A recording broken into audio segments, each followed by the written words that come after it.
قل للمؤمنين يغضوا من أبصارهم ويعقلوا فروجهم ذلك أزكى لهم إن الله خبير بما يصنعون وقل للمؤمنات يغضضن من أبصارهن ويحفظن فروجهن ولا يبدين زينتهن إلا ما ظهر منها ويضربن بخمرهن على جيوبهن ولا يبدين زينتهن إلا لبعولتهن وآبائهن وأبنائهن وأبناء بعولتهن وإخوانهن وبني إخوانهن وبني أخواتهن ونسائهن وما ملكت أيمانهن أو التابعين غير أولي الإربة من الرجال والنساء الذين لم يولدوا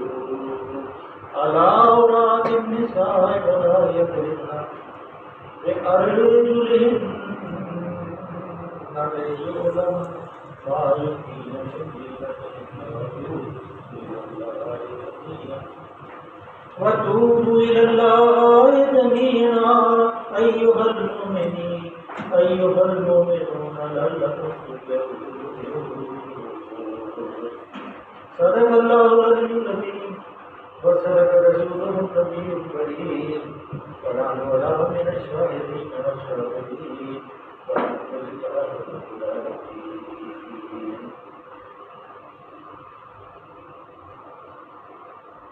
آج جو ہم نے سبق پڑھا تھا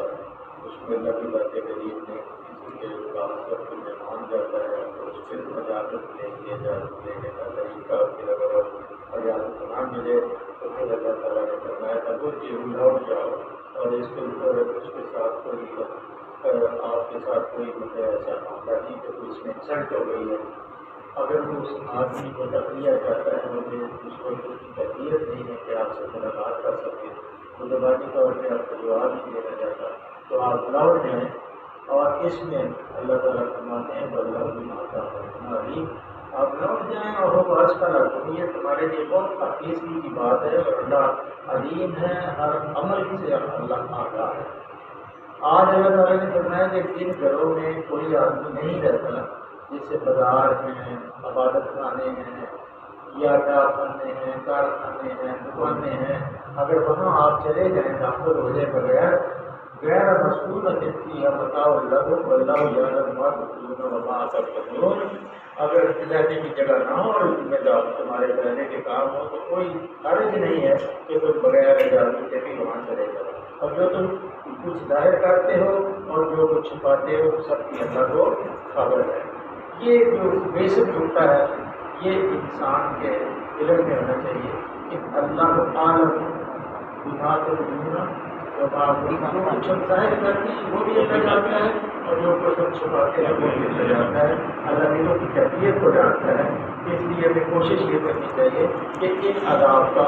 ہمیں پاسداری کی جائے. لیکن اس انحطاط کے دور میں اس وقت ہم داخل ہیں مسلمان داخل ہیں بحیثیت امت پوری دنیا کے اندر مسلمان ہم نام کے مسلم ہیں لیکن یہ بھی غنیمت ہے ہمارے لیے کہ ہم اللہ کی مساجد کے اندر داخل ہوتے ہیں اللہ کے سامنے سجدہ ریز ہوتے ہیں اللہ کی رعایت کو بلند کرتے ہیں اس کی توحید کے ساتھ کسی دوسرے کی شمولیت نہیں اختیار کرتے ہیں تو پھر اللہ تعالیٰ کی پھر یہ بھی مدد کرنا ہے. ورنہ بحیثیت امت مسلمان اس وقت جتنی تذلیل اور جتنی تحقیر اور جتنی اس وقت انسلٹ کا ہم شکار ہے کوئی نہیں، اس لیے کہ ہم نے اپنی بنیادی اصولوں سے انحراف کیا ہے، اور کوئی بھی قوم جو اپنے بنیادی اصولوں سے انحراف کرتی ہے پھر اس کو جنت کا راستہ دیکھنا پڑتا ہے۔ اور اس لیے کہ اللہ نے مسلمانوں کے لیے پرٹیکولرلی مخصوص طور پہ خصوصی طور پہ اسپیشلی یہ ارشاد فرمایا کہ آپ مسلمانوں ہو بشترا مڈل مومنین، اللہ تعالیٰ نے آپ سے خرید لیا آپ کی جانوں کو، آپ کے مالوں کو، اپنی جان کو، اولاد کو، کس کے بدلے؟ بالعوض جنت، جنت کے عوض۔ اور مسلمان کو تو سارے کام چھوڑ کے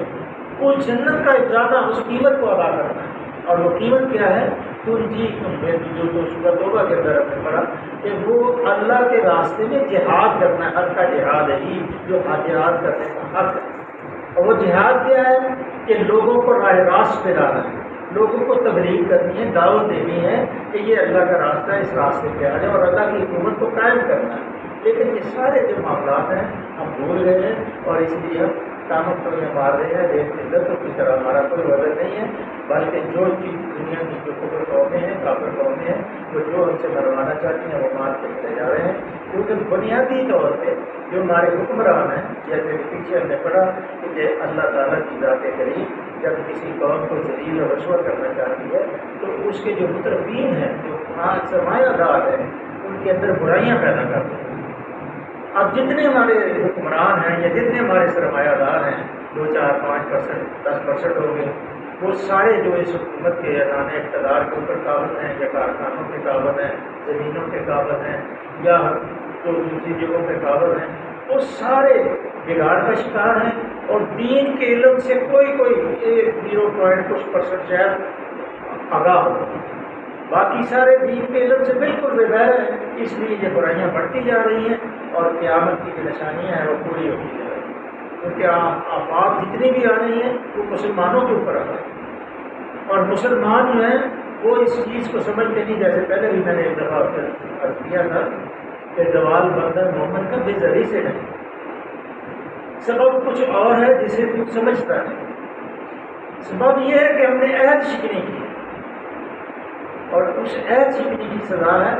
ضربت علیہم الذلۃ والمسکنۃ، ہمارے اوپر ذلت اور مسکنت جو ہے وہ مسلط کر دی گئی ہے، اور ذلیل اور رسوا ہے، ہمارے ہاتھ میں کاسا ہے، گھر گھر مانگتے پھرتے ہیں، اور جو مانگنے جاتے ہیں 20-20 لاکھ کا سوٹ پہنا ہوتا ہے، 1.5 کروڑ روپے کی انہیں گھڑی باندھی ہوتی ہے، اور قوم کو مفروض کرتے ہیں۔ آج تک جتنے بھی قرضے دیے گئے ہیں اندازہ لگا لیں کہ کیا ہماری کیفیت ہے، اور کماؤ پیسہ جہاں کدھر خرچ ہو گیا، اور ہم سود در سود کے مرتکب ہوتے ہیں، حتیٰ کہ اب وہ کیفیت آ گئی ہے کہ اب IMF نے کہہ دیا کہ یہ حجاب بھی ختم کرو، یہ سارے معاملات کو ختم کرو، سارے یہ کیا تم نے دین کی باتیں کی۔ اور جب یہ بات ہو جاتی ہے تو پھر کوئی دنیا کی طاقت آپ کو تباہی، یا تو غیر مسلم ہو جائے تو یا پھر تباہی کے لیے ہو جائے۔ لیکن اللہ تعالیٰ کی ذات کریم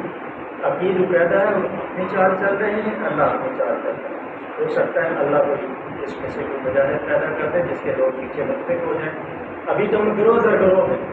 اہل حدیث تبلیغی جماعت والوں کے خلاف ہیں، تبلیغی جماعت والے جماعت اسلامی کے خلاف ہیں، جماعت اسلامی والے بریلویوں کے خلاف ہیں، بریلوی جو ہے حدیثوں کے خلاف ہیں، شیعہ جو دوسری طرف ہیں، بلکہ بعض تو فرقے ایسے ہیں کہ جن بالکل کفر کی سرحد کے اندر ہے، لیکن ہم تقسیم در تقسیم، گروہ در گروہ ہو گئے ہیں اور پھٹ گئے ہیں، اور جو چیزیں پھٹ جاتی ہیں پھر ان کو اکٹھا کرنا پڑنا شروع ہوتا ہے۔ آج اللہ کی ذات کریم نے جو ارشاد فرمایا، اب یہ اسی چیز کی کڑی کیا کری ہے؟ وَقُلْ لِلْمُؤْمِنِينَ يَغُضُّوا مِنْ أَبْصَارِهِمْ وَيَحْفَظُوا فُرُوجَهُمْ، اے نبی صلی اللہ علیہ وسلم۔ اب یہ احکامات کی یہ پوری صورت جو ہے اس کے اندر احکامات ہیں، وہ احکامات ہیں جو معاشرے کے لیے انتہائی، وہ معاشرہ جو پاک پاکیزہ ازکیٰ مطہر اور بالکل اللہ تعالیٰ کے احکام کے اوپر چلنے والا معاشرہ، نبی صلی اللہ علیہ وسلم کی موجودگی کی وجہ سے یہ احکامات جاری ہو رہے ہیں۔ اے نبی مومن پر کوشش کرو اپنی نظریں بچا کر رکھیں۔ یہ بازار پہ بیٹھے دکان پہ، اگر کسی موتون پہ نظر پڑ گئی ہے تو اس کو دوبارہ نہ دیکھو، گدے نظر کرو، بچاؤ اپنے آپ کو اس آگ سے جو دہکائی گئی ہے گناہگاروں کے لیے۔ اور اس آگ سے بچنے کا ایک ہی طریقہ ہے کہ اس قرآن کے اندر جو نسیں بتائی گئی ہیں اس کے اوپر عمل کریں، جو نبی صلی اللہ علیہ وسلم نے عمل کر کے دکھائے. اور کیا کرو؟ وَيَحْفَظُوا فُرُوجَهُمْ، اپنی شرمگاہوں کی حفاظت کریں. یہ جو قد نظر ہے کہ یہ نظر کو، نگاہوں کو بالکل آزاد نہیں چھوڑ دینا یا بالکل پیچھے ہی کر نہیں لینا، بلکہ اللہ اس کے اندر ایک لطیف حکم ہے کہ اپنے آپ کو اس گناہ میں آلودہ نہ کرو جو نظر کا ایک گناہ ہے. نظر دیکھنے سے نظر کا گناہ ہے، پاؤں سے چلنے سے پاؤں کا گناہ ہے، کانوں سے سننے سے لغویات کا تو کانوں کا گناہ ہے، زبان سے لغویات بکنا اور شبانی کلمات ادا کرنا، لوگوں کے لیے اس کو برا مارنا زبان کا گناہ ہے. دماغ سے سوچنا ایسی باتوں کا دماغ کا گناہ ہے، اور اس کی سزائیں بھی مختلف ہیں. اس لیے اللہ تعالیٰ نے کتاب اللہ میں جو یہ اس حکم کی جو تشریح کی ہے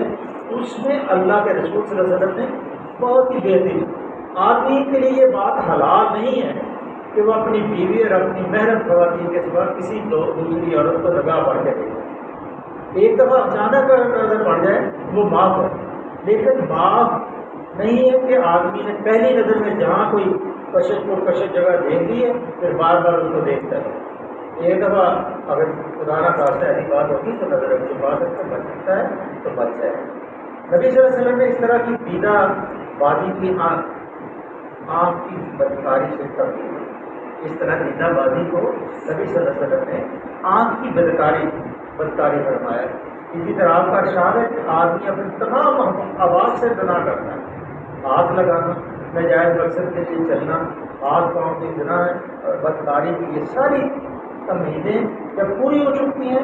تو تب شرم گاہیں ایک دوسرے کی کھل جاتی ہیں اور پھر ان کا ایکٹیکل عمل ہو جاتا ہے اور پھر اس کی سزا کسی کو توڑے ہے، کسی کو رجم ہے، کسی کو سرکاری ہے. تو پہلے ہم پڑھے لیکن پہلی نظر اللہ تعالیٰ نے معاف فرمائی ہے. اور احمد میں ابو سعید کی یہ حدیث ہے، حضرت جریر بن عبداللہ بات یہ کہتے ہیں کہ میں نے نبی صلی اللہ علیہ وسلم سے پوچھا اچانک نگاہ پڑ جانے سے پڑ جائے تو کیا کرو؟ فرمایا فوراً نگاہ کو پھیر دو یا نیچی کر. یہ مسلم میں اور احمد میں، ترمذی میں، ابو سعید نسائی میں. عبداللہ بن مسعود رضی اللہ تعالیٰ عنہ روایت کرتے ہیں کہ حضور نے فرمایا اللہ تعالیٰ کا یہ ارشاد ہے، ابلیس کے زہریلے تیروں میں سے ایک تیر ہے وہ آپ کی نگاہ. ابلیس کے زہریلے تیروں میں سے ایک تیر ہے آپ کی نگاہ. اگر آپ نے اور جو شخص مجھ سے ڈر کر اس کو چھوڑ دے گا تو اللہ اس کو اس زہریلے تیر سے بچائے گا اور اس کی عبادت کے اندر، اس کے ایمان کے اندر حلاوت پیدا کرے گا.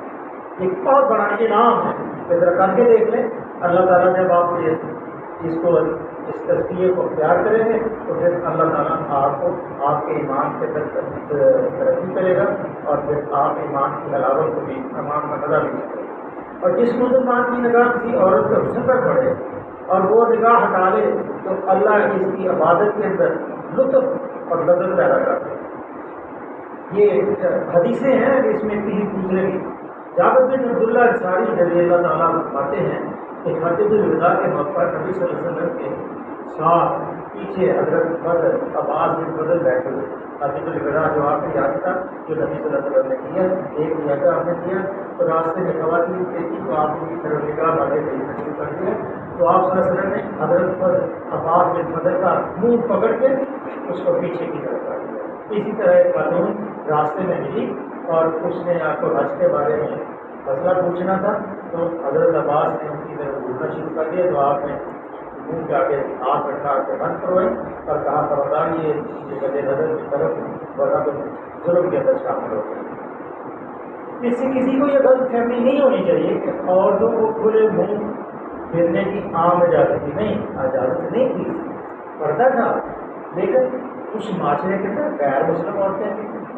اور کبھی کبھی ایسا بھی ہوتا ہے کہ خواتین آپس میں کوئی گفتگو کر رہی ہیں، اچانک مردوں کا وہاں رونما ہو جاتی ہیں تو پھر وہ اللہ تعالیٰ نے فرمایا کہ نظر بچا کے رکھیں.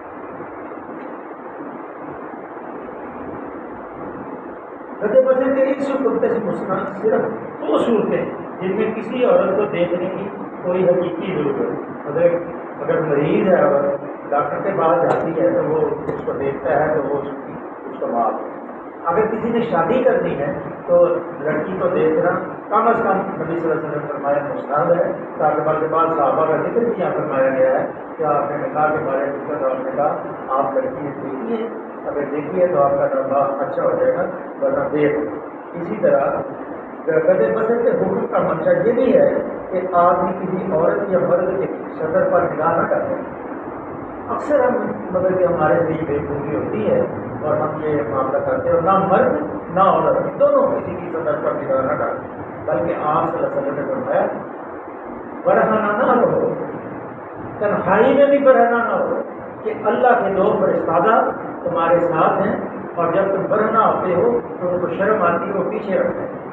دو مقام کے اوپر وہ فرشتے پیچھے رکھتے ہیں، ایک مقام جب آپ بیت الخلا میں جاتے ہیں اور یا پھر آپ برہنہ ہوتے ہیں یا بیوی کے پاس جاتے ہیں۔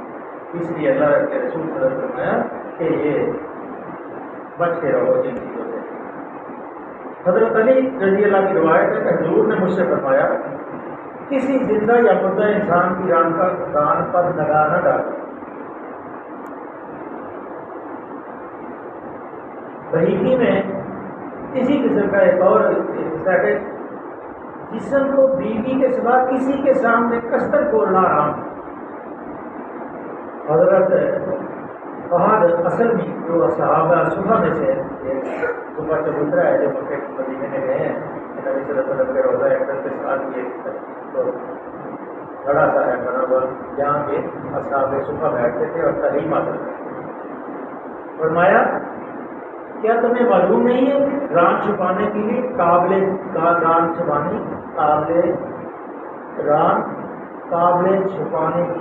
چھپانے کی چیز ہے، اور اسی طرح حضور صلی اللہ علیہ وسلم نے فرمایا اپنی ران کبھی نہ کھولو، ابو داؤد میں ابن ماجہ میں، اور صرف دوسروں کے سامنے نہیں تنہائی میں بھی ننگا رہنا ممنوع ہے۔ چنانچہ حضور کا اشعار ہے کبھی ننگے نہ رہو، کیونکہ تمہارے ساتھ جو پہلے میں نے کی وہ ہے جو کبھی تم سے جدا نہیں ہوتے، یعنی خیر اور رحمت کرتے ہیں، سوائے ان اوقات کے جب تم طرف حاضر کرتے ہو یا اپنی بیویوں کے پاس جاتے ہو، لہٰذا ان سے شرم کرو، ان کا احترام محفوظ رکھو۔ ترمذی میں ایک اور حدیث ہے کہ حضور صلی اللہ علیہ وسلم نے فرمایا اپنے صدر کو اپنی بیوی اور ڈانڈی کے اعتبار ہر ایک سے محفوظ رکھو۔ یہ قاعدے اور قانون ہیں، از کالا ہوں ان کے لیے زیادہ پسندیدہ طریقہ ہے، جو کچھ وہ کرتے ہیں اللہ اسے باخبر رکھے۔ جو مومنین اس طریقے پہ عمل کرتے ہیں اللہ نے فرمایا ہے ذالک ازکا لہم، یہ ان کے لیے پاکیزہ ترین کام۔ ان اللہ خبیر بما یصنعون، تو اللہ جو کچھ ہم کرتے ہیں جو ہم کرتے ہیں تم کرتے ہو سارے معاشرہ یا سارے دنیا کرتی ہے یہ اللہ تعالیٰ اس کو جانتا ہے باخبر ہے۔ وَقُلِ الْمُؤْمِنَاتِ يَغْضُضْنَ مِنْ أَبْصَارِهِنَّ وَيَحْفَظْنَ فُرُوجَهُنَّ، اللہ فرماتے ہیں اپنی شرمگاہوں کی حفاظت کریں اور اپنا بناؤ سگار نہ دکھائیں، وجود ان کے دینتہن الا ما ظہر منها وَلْيَضْرِبْنَ بِخُمُرِهِنَّ عَلَىٰ جُوبِهِنَّ، اس کے جو خود ظاہر ہو جائے۔ کبھی کبھار ایسا ہوتا ہے کہ عورتوں کی چادر ٹوٹ جاتی ہیں، گہری سے اٹھ جاتی ہیں، وہاں سے ٹوٹ جاتی ہیں، یا ویسے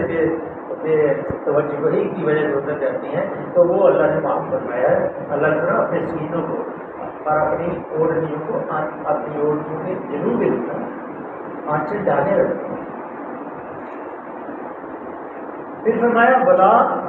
یبدین زینتہن الا لبعولتہن وآبائہن وآباء بعولتہن، اور اپنے بغاؤ شگار کو نہ ظاہر کرے مگر کن لوگوں کے سامنے؟ شوہر، باپ اور ابنائہن، شوہروں کے باپ یعنی کہ اپنے سسر، اور ابنائے بعولتہن، اپنے بیٹے شوہروں کے بیٹے، حضرت بیوی چار بھی ہوتی ہیں اور دوسرے بیویوں کے بیٹے ان سے بھی، اخوانہن، اور اپنے بھائیوں کے بیٹے، او بنی اخوانہن، او بنی اخوانہن، او نسائہن، او ملکت ایمانہن، اب التابعین، بہنوں کے بیٹے، اپنی میل جول کی عورتیں، اپنے مملوک و زیر دست مرد۔ ایک آیت کو مکمل کریں۔ غیر اولی الاربۃ من الرجال، جو کسی اور قسم کی غرض نہ رکھتے ہوں، یعنی کہ وہ مرد جو کوئی ایسے عمر کے حصے میں بھی ہوں اور کوئی اور غرض نہ رکھتے ہوں، ان سے بھی پردہ جو ہے ضروری نہیں۔ ابطفل اللہ یا ضرور، اور وہ بچے جو عورتوں کی پوشیدہ باتوں سے ابھی واقف نہیں ہے، اللہ اور رات انتصار جو چھپے ہوئے عورتوں کے مخفی راز ہیں، ان سے جو مت کی حصے ہیں ان سے واقف نہیں ہے، ولا یدرنا بیارجلہن، وہ اپنے پاؤں زمین پر مارتی ہوئی نہ چلا کرے، تاکہ جو زینت انہوں نے پہنی ہوئی وہ بھی اس کی نہ ما یبدین من زینتہن وتوبوا الی اللہ جميعا ایھا المؤمنون لعلکم تفلحون، جو زینت انہوں نے چھپا رکھی ہو اس کا لوگوں کو علم نہ ہو جائے۔ اے مومنو تم سب مل کر اللہ سے توبہ کرو، توبہ تو ہے کہ تم بلا پاؤ۔ اب یہ مسئلے کو دیکھ لیں، کیا ہم اگر اس کو برابر کرتے ہیں تو الحمدللہ، جو عمل نہیں کرتے تو پھر ہماری کو یہ دیکھنے چاہیے یہ اللہ کا حکم ہے، اور نبی صلی اللہ علیہ وسلم کی اہلیہ اور عائشہ صدیقہ کے عشق کے اوپر ساری یہ چیز کے نازل ہوئی ہے، اور یہ مسلمانوں کے لیے بہت پہلے بھی ہوئی ہے۔ صدق اللہ علیہ وسلم و صدق رسول اللہ صلی وسلم علی عبدہ و رسولہ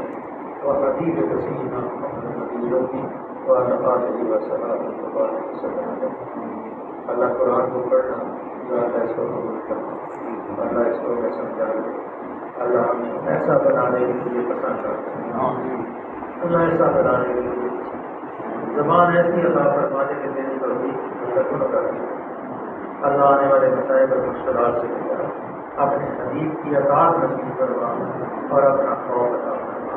اللہ گناہوں سے درگزر فرما، حلال میں وسعت عطا فرما، حرام سے بچنے کی توفیق عطا فرما، بیمار کو شفا عطا فرما، اللہ تندرست ہونے اور جیوان فرما، اللہ جتنے ساتھی ہیں خوشی کرتے ہیں اللہ کی طرف نصیحت عطا فرما۔ اللہ ہمارے ساتھی جو امتیاز صاحب کا بھائی وہ سامنے دکاندار ہے، ان کا بائی پاس ہوا ہے ابھی تک، اللہ مکمل سے اللہ مکمل سے